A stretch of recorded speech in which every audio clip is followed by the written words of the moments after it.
Hello বন্ধুরা, good morning, welcome back to my channel. আশা করি তোমরা সবাই ভালো আছো, আমিও ভালো আছি। আজকে হলো বৃহস্পতিবার 16 তারিখ আর এখন বাজে 9:15। রান্নাঘরের ওভেনে আমার একদিকে ডাটা দিয়ে আলু দিয়ে সজনা ডাটা দিয়ে আলু দিয়ে একটা তরকারি বসিয়ে দিয়ে এসেছি, আর একদিকে ভাত বসিয়ে দিয়ে এসেছি। আজকে বৃহস্পতিবার যেহেতু বনির সকালবেলা দুটো পড়া আছে, ওই জন্য বনি চলে গেছে পড়তে। ওর আসতে প্রায় 10টা সাড়ে 10টা বাজবে। বাবু বাইরে আছে, ওর দিদি ঠাকুমা বাইরে আছে, তো ওইখানে বারান্দায়। আর আমি এসেছি এখন বিছানাবাটি গুছাতে। তো বিছানাগুলো গুছিয়ে নিই, বাসন দিদি চলে আসবে এক্ষুনি, চলে এসছে অলরেডি, নিচে কাজ করছে। তো সেই জন্য বিছানাটা আগে ঝেড়ে নেবো, না হলে আবার আমাকে বিছানা ঝেড়ে ঘর ঝাড় দিতে হবে। তো বিছানাটাকে ঝেড়ে নিই, তারপরে রান্নাঘরে যাব। আর আজকে লাবণীর আমাদের বাড়িতে আবার আসার কথা আছে।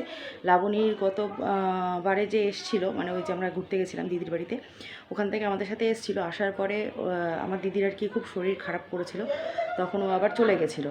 তো আবার কটা জিনিস আমার এখানে রেখে দিয়ে গেছে, তো সেই জন্য ও আবার আসবে, জিনিসগুলো নিয়ে যাবে, হয়তো একদিন দুদিন থাকবে। দিদি এখন বেশ অনেকটা সুস্থ আছে, তো সেই জন্য এসে আমি তো বললাম যে দিদি যখন সুস্থ আসছে তাহলে তুই এসে দুদিন থাক। তো আমার কর্তা তো এখন বাড়িতে নেই, তাই আমি ওকে বললাম যে তোর মেসো বাড়িতে নেই, তাহলে তুই এসে দুদিন থাক। তো আমার কর্তা কোথায় গেছে? আমার কর্তা গেছে নকশাল বাড়ি। ওই যে গৌরবদা যে আসে আমাদের এখানে, ওই গৌরবদার যে ভাই আছে গোপালের বিয়ে। তো আমাদের সবার নেমন্তন্ন ছিল, গতকাল গেছে বিয়ে আর কি, 15 তারিখ। হ্যাঁ, তো আমাদের সবারই নেমন্তন্ন ছিল, কিন্তু আমার এত এখন যাওয়া সম্ভব না বাবুকে নিয়ে। আর নকশাল বাড়ি এখানে না, অনেকটাই দূর, শিলিগুড়ির আগে। তো আজকে যদি ট্রেনে উঠি, কালকে গিয়ে নামতে হবে। তারপরে ওখানে একটা বিয়ে বাড়ি অনুষ্ঠান বাড়িতে একটা হ্যাপা আছে। আমি এই সমস্ত ঝামেলার ভয় নিজের বাপের বাড়িতেই যাইনি, তো ওখানে তো মানে বহুত দূর আর কি। তো সেই জন্য আমরা যাইনি। কর্তামশাই গেছে, টিঙ্কুদি, বাপ্পাদা, এরা সবাই গেছে। তো সেই জন্য কর্তা তো বেশ কয়েকদিন আর কি বাড়িতে নেই। তো লাবণীকে বললাম তুই এসে তাহলে কদিন থাকিস। তো যাই হোক, ও তো দিদির শরীরটা খারাপ ছিল বলে চলে গেছিলো। তো আজকে আবার আসার কথা আছে, দেখি কখন আসে। বাসন দিদি চলে এসছে উপরে, ফটাফট বিছানাটা গুছিয়ে নিই।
সব মুখে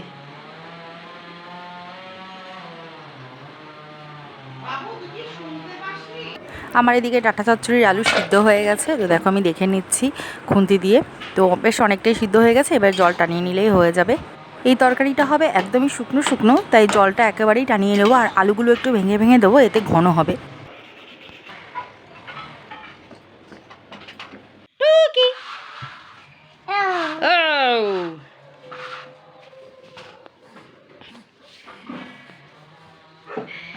কি করছে রে?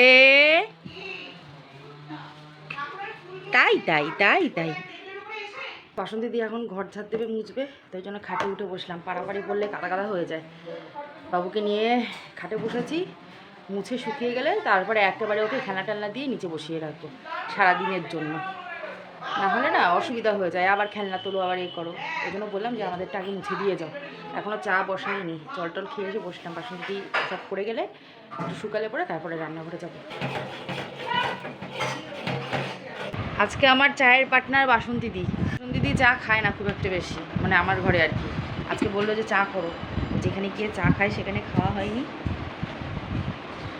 ভালোই হয়েছে।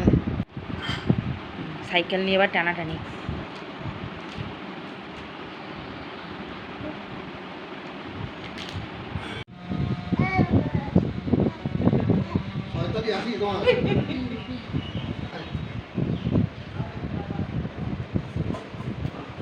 পর্দা ধরে ধরে খেলে।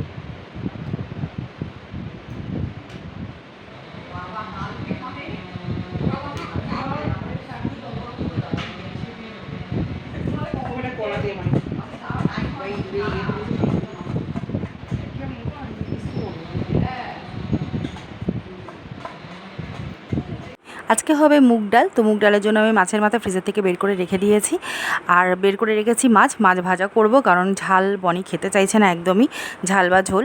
তো মাছ ভাজাই রাখবো। আর করব হচ্ছে মাছের ডিমের বড়া। তো ওদিকে মাছ ভাজাটা বসিয়ে দিয়ে দেখো আমি বেসিনটা পরিষ্কার করে নিচ্ছি। রান্না করতে করতে হাতের কাছে যে সমস্ত টুকটাক কাজকর্মগুলো থাকে সেগুলো করে নেওয়ার চেষ্টা করি, তাহলে এগুলোর জন্য আমার এক্সট্রা করে টাইম লাগে না। রান্না করতে করতেই ছোটোখাটো কাজগুলো করে নেওয়া যায়। মাছের ডিমের বড়ার জন্য আমি দিয়ে নিয়েছি পেঁয়াজ কুচি, লঙ্কা কুচি, একটুখানি হলুদ আর লবণ। এর মধ্যে আমি আর কোনো কিছু এক্সট্রা অ্যাড করব না। শুধু মাথায় রাখতে হবে যে পেঁয়াজ আর যে সমস্ত ইনগ্রিডিয়েন্টসগুলো দিয়েছি সেগুলো যেন ভালো করে মাখা হয়। তো আমি মাছের ডিমটা ভালো করে মেখে নিয়েছি, আর আমি যে ঘুগনির ডাল আছে সেটাও সিটি মেরে নেব। এটা কালকে ভিজিয়ে রেখেছিলাম। লাবণীও আসবে আজকে যেহেতু, তো ও ঘুগনি খেতে ভালোবাসে, তাই ভাবলাম আজকে ঘুগনিটা বানিয়েই ফেলি। আর বনি পড়তে যাবে, তার জন্য ওকে আগে ভাতটা বেড়ে দিলাম। বাবু তো ঘুমিয়ে পড়েছে, এই ফাঁকে টুকটাক কাজও সেরে নেব। সকাল 10:30 থেকে 11টার মধ্যে বাবু ঘুমিয়ে পড়ে। সকালে বেশ 1 ঘন্টা মতনও ঘুমায়, তো আমারও সুবিধা হয়, এই টাইমটা প্রায় সব কাজই আমি সেরে রাখতে পারি। আর যেদিন ঘুমায় না সেদিন আমার একটু সমস্যা হয়। আর ওই দেখো কাজ আমার বেড়ে গেছে। সকালে জামাকাপড় দিয়ে এসেছিলাম, আর তখন টিপটাপ করে বৃষ্টি পড়ছিল, তো আমি জামাকাপড় নিয়ে এসেছি। এখন দেখো আবার রোদ উঠেছে, কি করি বলো তো। আর এই জায়গাটা দেখো একটা শালিক পাখি বাসা করেছে, যতবার বাসা করছে ততবার ঝড় হচ্ছে, ভাঙছে, আবার পরের দিন বাসা করছে। ওই কথায় আছে না, একবার না পারিলে দেখা শতবার। এদের কাছ থেকে এটাই আমাদের শেখা খুবই প্রয়োজন। আর আজকের গরমটাও মারাত্মক, বাপরে বাপ, কী যে গরম, কী যে গরম। সকালবেলা উঠে একটুখানি বৃষ্টি থেকে ভাবলাম স্বস্তি পাবো, না, গরম আরও বেশি বেড়ে গেছে। আর দেখো এখানে গাছপালাগুলোকে আমি একটু ঠিকঠাক করব। আমার ওইদিকের জানলার যে 2-3টে গাছ আমি এক্সট্রা লাগিয়েছি সেটা তোমাদের পরে দেখাবো, কিন্তু আগে এই গাছটাকে ছেটে একটা সাইজে আনতে হবে।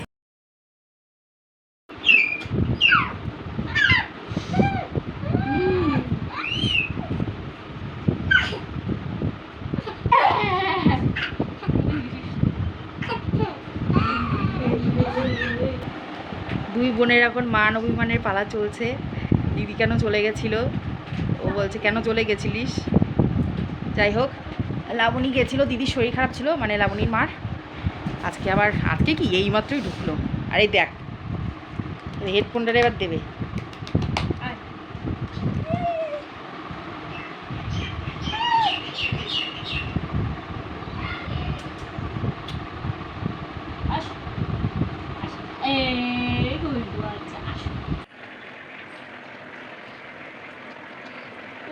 কি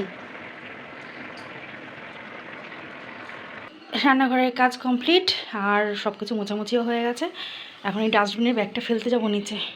বনির বন্ধুরা সবাই মিলে বসে এখন এখানে আড্ডা দিচ্ছে। এখন বাজে 2টো, আর আমার তো স্নান হয়েই গেছে, বাবুরও খাওয়া দাওয়া হয়ে গেছে, তাই না? এখন যাব নিচে। বাবুর 3 দিদি বাবু সুইমিং পুলে একেবারে জল দিয়ে স্নান করছে। তো চলো তোমাদেরও দেখিয়ে আসি কী করছে। আজকাল ছাদে বসেনি, আজকে নিচে গেছে অ্যামাজনের জঙ্গলে।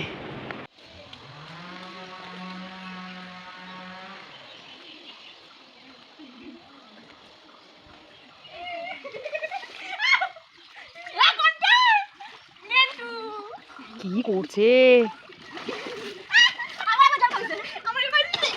এই ওর করবি না,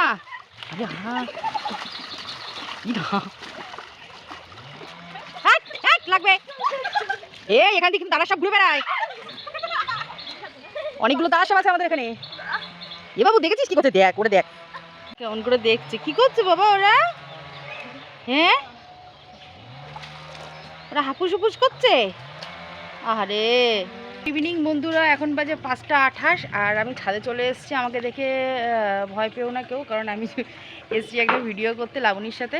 তো ভিডিও হয়ে গেছে, তো এখন যাব নিচে। ও বলেছে চুলটা একটু কেটে দিতে, তো জামা কাপড়গুলো নিয়ে সব নিচে যাব। নিচে গিয়ে কাঁচিটা একবারে নিয়ে আসবো চেঞ্জ করে, এনেও চুলটা কেটে দেবো। বাবু নিচে রয়েছে ঠাকুমার কাছে। এখন বাজে 7টা, আর আমি সন্ধ্যেবেলা স্ন্যাক্স নিয়ে চলে এসেছি। আমার চা, দুধ শেষ হয়ে গেছিলো, মানে শেষ প্রায় আর কি, সেই জন্য অল্প একটু চা হচ্ছে। কালকে আবার মনেকে দিয়ে আনাতে হবে, কর্তা যেহেতু বাড়িতে নেই। আর ঘুগনি এনেছি লাবণীর জন্য 1 বাটি, মনাকে একটুখানি দিয়েছেন, আমার জন্য 3টে বিস্কুট নিয়ে এসেছি। মোবাইলের যে ক্যামেরার যে টুং করে একটা আওয়াজ হয় না, ওই আওয়াজটা ভালো চেনে। কি করছো বাবু? এই বিস্কুটটা দেখ চটকায় মটকায় কি করেছে। এখন হবে নেল পলিশ পরানো। এখানে এখন সাজানো চলছে, মনা প্র্যাকটিস করছে, আর হচ্ছে লাবণী হলো মডেল। লাবণীর তো একেবারে লাড়ে লাপ্পা। ও সাজতে পারবে, এতদিনে মনা একটা যোগ্য মডেল পেয়েছে। ওটা সাজিয়ে নিক, তারপরে ফাইনাল লুক তোমাদের দেখাবো। আর এই যে হনুমান, হনুমান ল্যাস কাটা হনুমান। হ্যাঁ, এপার থেকে ওপারে যাওয়ার চেষ্টা করছে। খেলনার ঝুড়িটা ওখানে রয়েছে। হ্যাঁ, এই হলো ফাইনাল লুক, ঠিক আছে। তো শুধু মুখটাই আর কি সাজিয়েছে, শাড়ি টাড়ি পরলে পরে দেখতে একদম বউয়ের মতনই লাগবে। ভালো হয়েছে, চোখটা না সানসেট সানসেট লাগছে, তাই না? আর এখন বাজে 10টা, সেই 7:45 সাজাতে বসেছে, এখনও অবধি মানে সাজানো আর কি শেষ হলো। আর রাতের রান্নাবান্না আমি ওই ঘুগনি তো করাই ছিল, রুটি করে দিয়েছি, আমি একটুখানি ভাত ছিল তো সেইটা খেয়েছি, আর ওদের জন্য রুটি আর কি করেছি, তো ওরা খেয়ে নেবে, আমার খাওয়া হয়ে গেছে, কারণ যেহেতু বাবুকে ধরতে হবে আমি আর ওয়েট করিনি। তো আজকের আমার সারাদিনের আপডেট এই অবধি। আজকের ভিডিওতে যদি কিছু ভালো লেগে থাকে please to like comment share and subscribe. সবাই সুস্থ থেকে হ্যাপি থেকে দেখা হচ্ছে পরে ভিডিওতে, টাটা। ওই দেখো বাবু ওখানে দুধ বানাতে গেছে, বাবু খুব কাজের। চলো টাটা।